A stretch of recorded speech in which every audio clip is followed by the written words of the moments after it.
What's up guys, Chris Majestic here, and today we're going to talk about audio.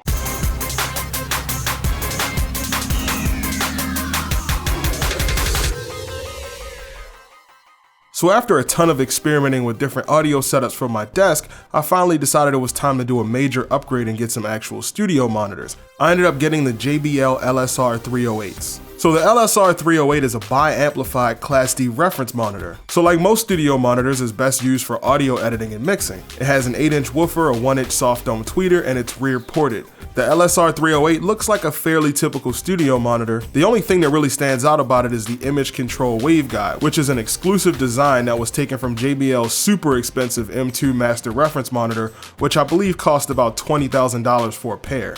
JBL claims that the waveguide enhances stereo imaging for a wider soundstage.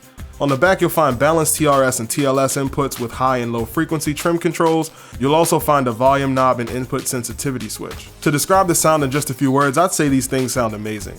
After a bit of research, I planned on actually buying the Yamaha HS8 monitors, and luckily my local Guitar Center actually had the JBL 308, the KRK Rokit 8, and the Yamaha HS8 all connected for listening.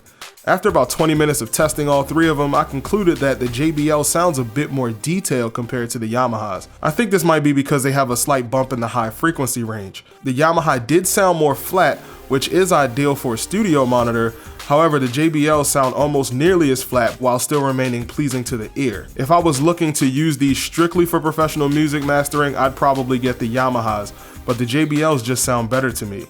The Rokit 8 Gen 3 sounded kind of muddy and mashed. The best way to describe the sound was compressed. The low end was a bit too hype for my taste, and the instruments didn't seem as clear as the other two monitors. They weren't the worst monitors I've ever heard, but in comparison to the JBLs and the Yamahas, they were no match. So I've cranked these things up pretty loud after breaking them in a bit, and I don't hear any distortion even at high volumes. The bass response is way better than I expected, and I don't see a real need for a subwoofer. Not only do they sound good, but they're priced right. Right now you can get these for about $200 a piece, where the Yamaha HS8s cost about $350 a piece. So if you're gonna do a stereo setup like most people would, you're looking at $700 for the Yamahas and $400 for the JBLs. The only bad thing I can say about the JBLs is that they do emit a very slight hiss when they're powered on. It's not loud enough to be a major issue, but it should be considered. So if you enjoyed this video, make sure you hit that like button. Don't forget to subscribe, and as always, thanks for watching.